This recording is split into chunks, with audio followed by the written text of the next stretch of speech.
అందరికీ శుభోదయం. హాయ్ పిల్లలు, నేను మీ సిరి స్పీక్స్.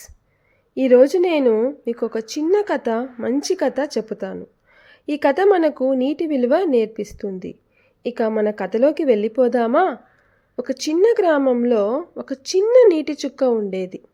ఆ నీటి చుక్క మొక్కలకు నీరు ఇచ్చేది, జంతువుల దాహం తీరుస్తుంది, మనుషులకు తాగడానికి నీరు ఇస్తుంది. ఒకరోజు ఆ నీటి చుక్క చూసింది, పిల్లలు ట్యాప్ తెరిచి నీటిని వృధాగా వదిలేస్తున్నారు. అప్పుడు ఆ నీటి చుక్క అనుకుంది, ఇలా నీటిని వృధా చేస్తే రేపు నీరు ఉండదు కదా అని. ఆ రోజు రాత్రి ఆ నీటి చుక్క పిల్లల డ్రీమ్స్లోకి వచ్చింది.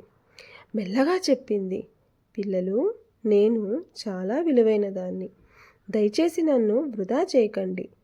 మరుసటి రోజు పిల్లలు ఆ మాట గుర్తుపెట్టుకున్నారు. బ్రష్ చేస్తూ ట్యాప్ మూసేశారు. షవర్ బదులు బకెట్ ఉపయోగించారు. మొక్కలకు జాగ్రత్తగా నీరు పోశారు. అప్పటి నుంచి గ్రామంలో నీరు వృధా కాకుండా అయిపోయింది. నది సంతోషంగా ప్రవహించింది. అందరూ ఆనందంగా ఉన్నారు. మరి ఈ కథలోని నీతి ఏమిటి? నీరు ఉంటేనే జీవితం ఉంటుంది. ప్రతి నీటి చుక్క అమూల్యమైనది. పిల్లలు, మనమందరం కూడా నీటిని వృధా చేయకుండా కాపాడుకుందాం. మరి మీరు కూడా చేస్తారు కదూ?